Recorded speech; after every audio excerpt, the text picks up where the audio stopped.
Hello friends, YouTube के language गुरु channel में आपका स्वागत। आज का अपना नया वीडियो है टेंस का नेक्स्ट पार्ट, पर्सनल प्रोनाउंस। बिना पर्सनल प्रोनाउंस की जानकारी के हमारा सेंटेंस पैटर्न सक्सेस नहीं हो सकता, हम सेंटेंस नहीं बना सकते हैं। अब तक हमने जो सीखा है helping verbs and main verbs. Helping verbs, main verbs कौन सा कहाँ यूज होगा, उसकी जो प्रक्रिया है वो पर्सनल प्रोनाउंस के बिना अधूरी है। तो पर्सनल प्रोनाउंस स्पेशली पर्सन पर आधारित होते हैं, जो कि यहाँ पर आपको चार्ट में दिख रहा है। Person, first person, second person और थर्ड पर्सन। फर्स्ट पर्सन में सब्जेक्ट की जगह काम में आने वाले नॉमिनेटिव केस, जिनमें सिंगुलर प्लूरल, सिंगुलर में आई, प्लूरल में वी।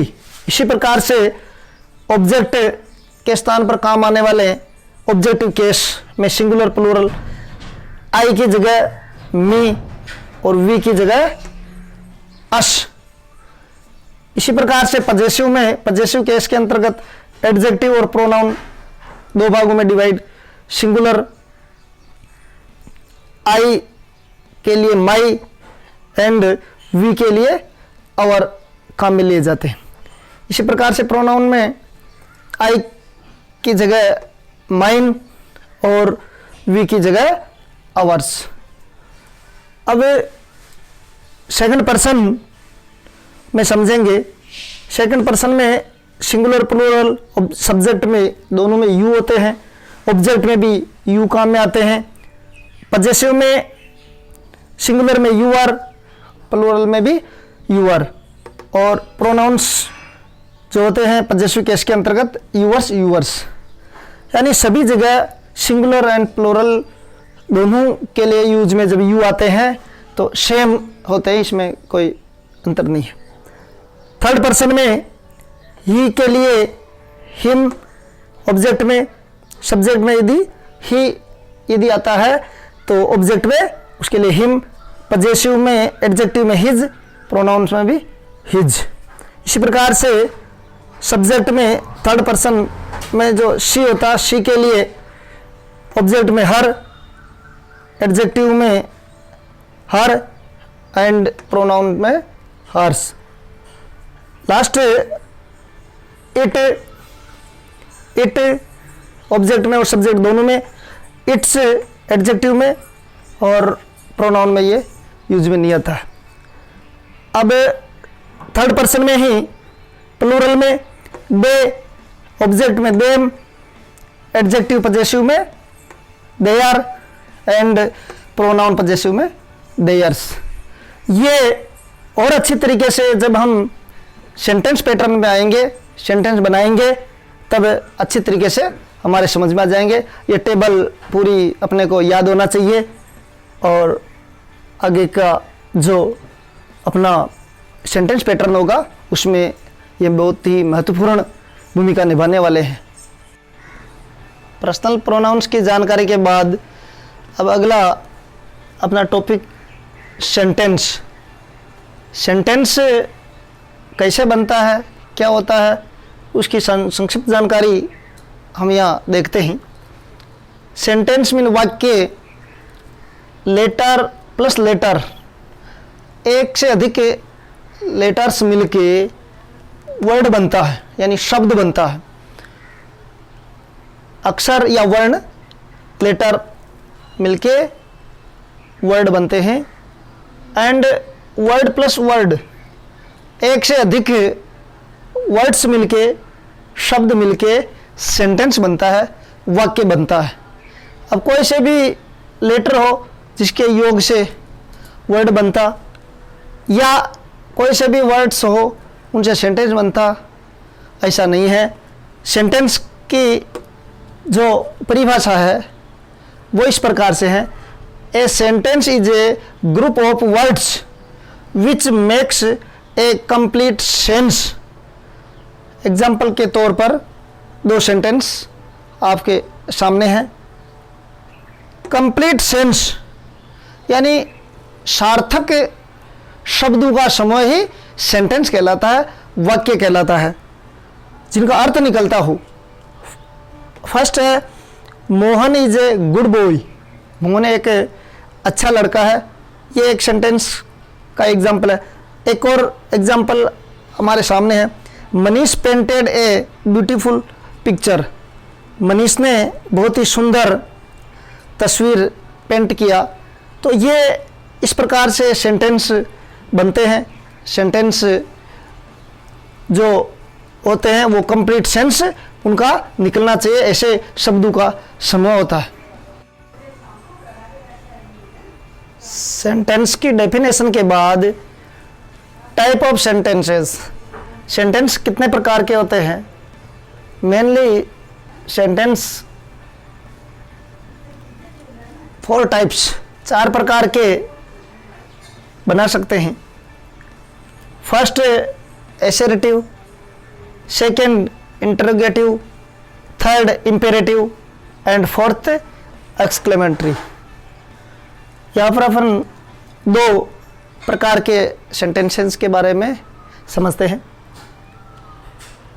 फर्स्ट असर्टिव जो सेंटेंस होते हैं, असर्टिव सेंटेंस में सेंटेंस में के statement both positive and negative, नकारात्मक और सकारात्मक दोनों प्रकार के वाक्य इस असर्टिव कैटेगरी में गिने जाते हैं। एंड इंटरोगेटिव में इंटरोगेटिव सेंटेंसेस आस्क क्वेश्चंस, और इस प्रकार के यानी प्रश्नवाचक वाक्य जो होते हैं उनमें प्रश्न पूछा जाता है, उनको इंटरोगेटिव सेंटेंस कहते हैं। एग्जाम्पल के तौर पर असर्टिव सेंटेंस में she sang a song, he did not play hockey, that is my pain। इसमें first and third positive sense वाले सेंटेंस है and second negative sense. She sang a song, वह गाना गाती थी या उसने गाना गाया, उसने एक गाना गाया। He did not play hockey, वह हॉकी नहीं खेलता था या उसने हॉकी नहीं खेला। दैट इज माई पेन, वह मेरा पेन है।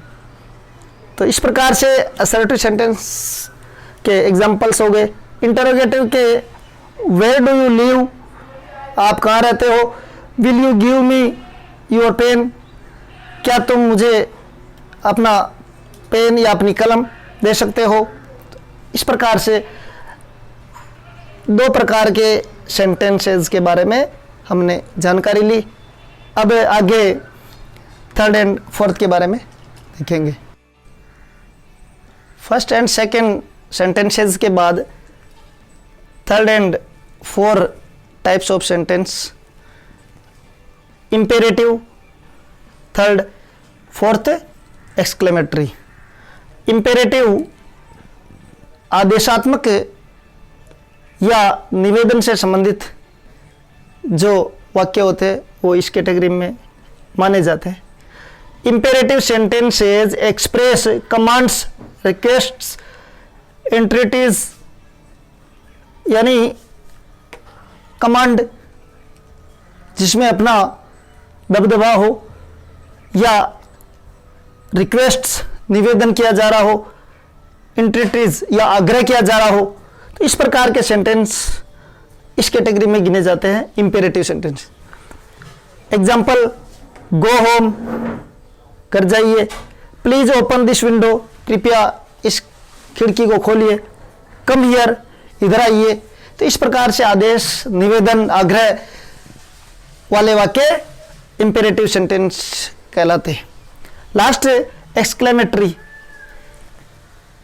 विशेष फीलिंग्स से संबंधित या स्ट्रॉन्ग फीलिंग से संबंधित सेंटेंस इस कैटेगरी में गिने जाते हैं। Exclamatory sentences express strong feelings like sorrow, joy, surprise, etc.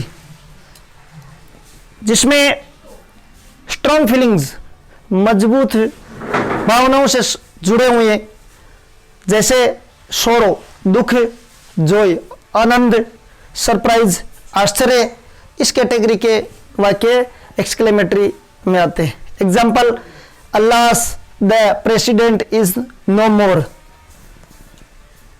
हरा we have won the match, what a fine building this is। तो इस प्रकार के सेंटेंस जो होते हैं वो एक्सक्लेमेटरी में होते हैं, जिसमें आनंद की अनुभूति हो, दुख प्रकट किया गया हो, या आश्चर्य देने वाले, आश्चर्यचकित करने वाले जो वाक्य होते हैं वो एक्सक्लेमेटरी में आते हैं। तो इस प्रकार से सेंटेंस के 4 कैटेगरी हो गए, assertive, interrogative, imperative and exclamatory. Thanks.